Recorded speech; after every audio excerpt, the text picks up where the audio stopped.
Hare Krishna students. So last lecture में we had finished the lesson and exercise of chapter number 5, the magic dew. Okay, so what we will do in this lecture, we will do a quick revision of the entire chapters, chapter number 4 and chapter number 5. Okay हम revision करेंगे, हम story का recap करेंगे और फिर question and answers. Okay, so please open chapter number 4, page number 23, true advisor. इसकी story का क्या रिकैप है? Quickly we will do. इसकी स्टोरी में ये होता है कि इसमें एक राजा रहता है जो बहुत बूढ़ा हो चुका रहता है, बहुत पतला रहता है. कितना पतला? एक बीन पोल की तरह. बीन पोल मतलब बहुत पतला.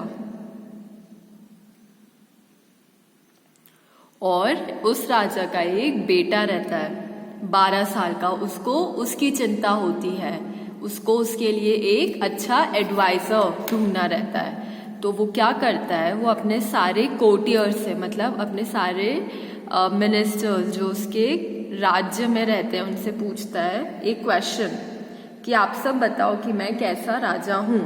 तो वो सब क्या करते हैं, राजा को एप्पल पॉलिश, मतलब राजा को खुश रखने के लिए राजा की तारीफ करते हैं कि आप बहुत अच्छे राजा हैं, आपसे अच्छा राजा कोई भी नहीं है. तो राजा उन सबको क्या करता है, एक डायमंड देता है कि ठीक है मैं आपके आंसर से खुश हुआ और ये डायमंड लो. पर उनमें क्या रहता है, कोर्टियर्स में एक कोर्टियर रहता है जिसने शॉल ओढ़ी रहती है, वो राजा की तारीफ नहीं करता है. तो राजा उससे पूछते तुम्हें क्या लगता है मैं कैसा राजा हूं? तो वो बोलता है कि आप अच्छे राजा तो हैं, पर फिर भी आपसे भी और अच्छे किंग पहले आ चुके हैं. दिस इज द ट्रूथ, यही सच बात है. तो राजा उस कोर्टियर की ये सच्चा आंसर, द ट्रू आंसर सुन के खुश हो जाता है और उसको एक आलमंड, मतलब इतना बड़ा एक डायमंड का पीस देता है बिकॉज ऑफ हिज ट्रुथफुलनेस. और फिर वो उससे अपने 12 साल के बेटे के लिए एडवाइजर अपॉइंट कर लेता है. ओके, और फिर जो दूसरे कोर्टियर्स रहते हैं उन्हें पता चलता है कि जो किंग ने उन्हें डायमंड दिया था वो नकली है. फिर किंग बोलता है कि क्योंकि तुम्हारा जो आंसर था मेरे क्वेश्चन का वो भी नकली था, इट वॉज फॉल्स, इसीलिए मैंने तुम्हें ये नकली डायमंड दिया. Okay, so this was the story. Word meanings देखिए, आपको वर्ड मीनिंग्स ये पूरे मेमोराइज करने हैं. आप इसे लिख लिख कर याद करिएगा. थोड़े से ही हैं and they are easy. Like wise, wise का मतलब हम सब जानते हैं अक्लमंद, स्मार्ट. आलमंड मतलब होता है बादाम. फॉल्स मतलब गलत बोलना. ओके, ये सब आप करिए. Multiple choice questions. Number 1, the king wanted to find उससे अपने बेटे के लिए क्या ढूंढना था, a good advisor. The king smiled and gave the courtiers a, king ने उन कोर्टियर्स को क्या दिया था, गोल्ड कॉइन, हॉर्स या diamond. Diamond. Question 3, the king said the diamonds were dash. वो डायमंड्स कैसे थे? The diamonds were not real, they were not real. Okay, next page, fill in the blanks. Number 1, the king was as thin as a beanpole. Number 2, he gave a dash to each of his courtiers. क्या दिया था king ने?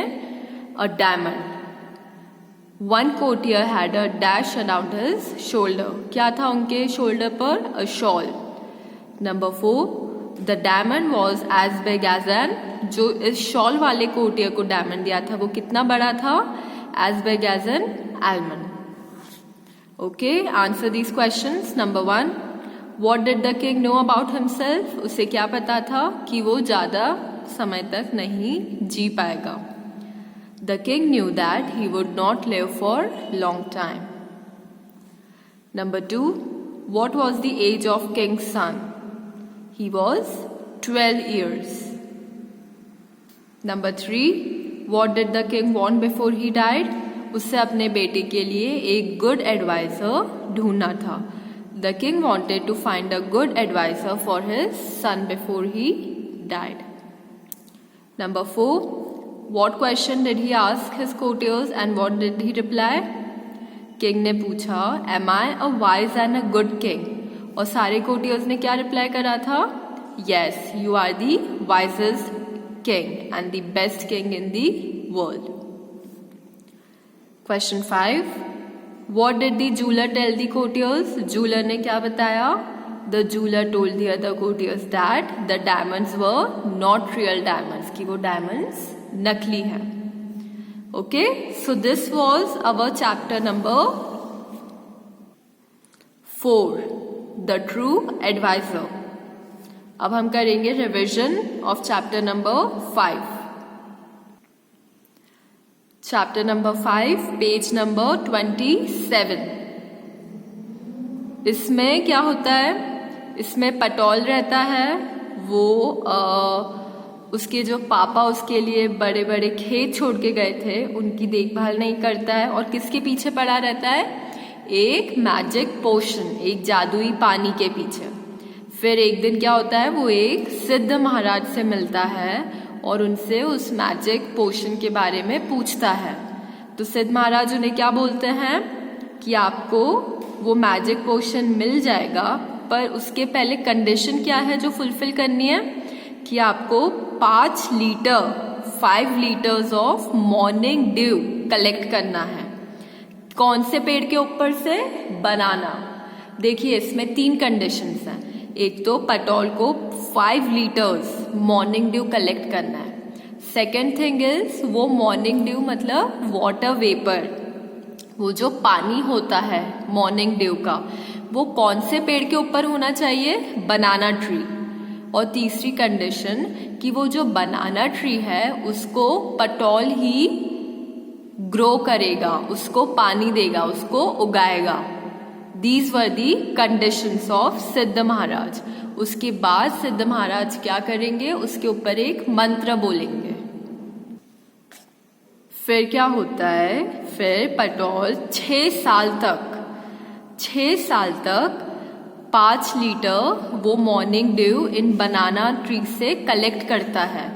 और जब तक 6 साल तक उसकी पत्नी क्या करती है? जो बनानास रहते हैं इस प्लांटेशन से वो बाजार में जाके बेच देती है और उससे पैसे कमाती है. फिर 6 साल के बाद वो सिद्ध महाराज के पास जाता है और उन्हें वो 5 लीटर मॉर्निंग ड्यू जो उसने इन पेड़ों के पत्तियों के ऊपर से कलेक्ट करा रहता है वो उन्हें देता है. फिर महाराज उसके ऊपर एक मंत्र बोलते हैं कि अब ये जिस पर भी तुम छिड़कोगे, स्प्रिंकल करोगे, वो सोने में बदल जाएगा. पर जब पटौल उसको छिड़कता है एक कॉपर वेसल के ऊपर तो वो सोने में नहीं बदलता. फिर वो बोलता है कि ये तो चीटिंग है. बस सिद्ध महाराज क्या बोलते हैं? सिद्ध महाराज उसे ये समझाना चाहते हैं कि ऐसा जादुई पानी नहीं होता है. हमेशा आपकी मेहनत ही रहती है जिससे आप पैसे कमाते हो. ये शिक्षा सिद्ध महाराज पटौल को देते हैं कि तुम्हारी पत्नी ने जैसे मेहनत करके इन बनानास को मार्केट में सेल करा और पैसे कमाए, ऐसे ही पैसे मिलते हैं हार्ड वर्क से. Okay, multiple choice questions. Number 1, Patol's father left him, क्या छोड़ा था? Large tract of land. Number 2, Patol asked the sage about the, किसके बारे में पूछा? पोशन, जादुई पानी. Number 3, Kalavati was worried about Patol because, वो क्यों वरिड थी? क्योंकि पटौल अपना सारा समय और सारे पैसे उस जादुई पानी को ढूंढने में लगा देता था, वेस्ट कर देता था. Patol had to collect dash litres of dew, कितने litre? 5. Number 5. It took Patol dash years to collect dew. कितने साल लग गए पटोल को ड्यू कलेक्ट करने में? 5 liters ड्यू कलेक्ट करने में 6 years. Okay, tick for the correct and cross for the wrong. Patol was a very hard-working person. Wrong. Number 2. The sage asked Patol to plant banana tree and water it regularly with its own hands. Yes. The sage smiled and muttered a mantra over water. Sage ने मंत्र बोला था उस पानी के ऊपर. Yes. There were precious stones in the box which Kalavati opened. No. उसमें precious stones नहीं थे, उसमें पैसे थे, coins. Number 5. Patol understood the wisdom behind the words of the sage. Patol को समझ में आ गया था कि पैसे मेहनत से मिलते हैं. Yes. Okay, word meaning, fill in the blanks. Patol did not spend even one day looking after his land. Patol became the follower of the sage. और उन्होंने उसके बारे में क्या पूछा? पोषण के बारे में. पटोल ने प्लांट करा था रोज एंड रोज ऑफ कौन से पेड़? Banana trees. At the end of 6 years उसे फाइनली कितने लीटर्स ऑफ ड्यू मिला था? 5 liters of dew. Patol sprinkle a few drops on dash vessel. कौन से कॉपर की वेसल के ऊपर करा था? कॉपर. और क्या सोचा था कि वो सोने में बदल जाएगा. What idea did Patol have? पटोल के पास कौन सा आइडिया था? That there exists a magic potion which touched will change objects into gold. Number 2. Why did Patol go to meet the sage? To ask about the magic potion. Number 3. Patol collecting dew. उसकी wife क्या करती थी? What did his wife do? She used to sell the bananas in the market and got a good price. Number 4. This is cheating. Patol ने ऐसा क्यों बोला था? Why did Patol say this? Because the copper vessel didn't change into gold. क्योंकि वो magic potion sprinkle करने के बाद भी वो वेसल गोल्ड में चेंज नहीं हुआ था. Last question. Why did Patol understand at last? Patol understood the wisdom behind the words of the sage. Okay? जो सेज उन्हें बताना चाहते थे वो बात पटोल समझ गया था. और वो क्या बात थी? That hard work is the key to success. Okay students, that was the revision of chapter number 4 and chapter number 5. Thank you so much. Hare Krishna.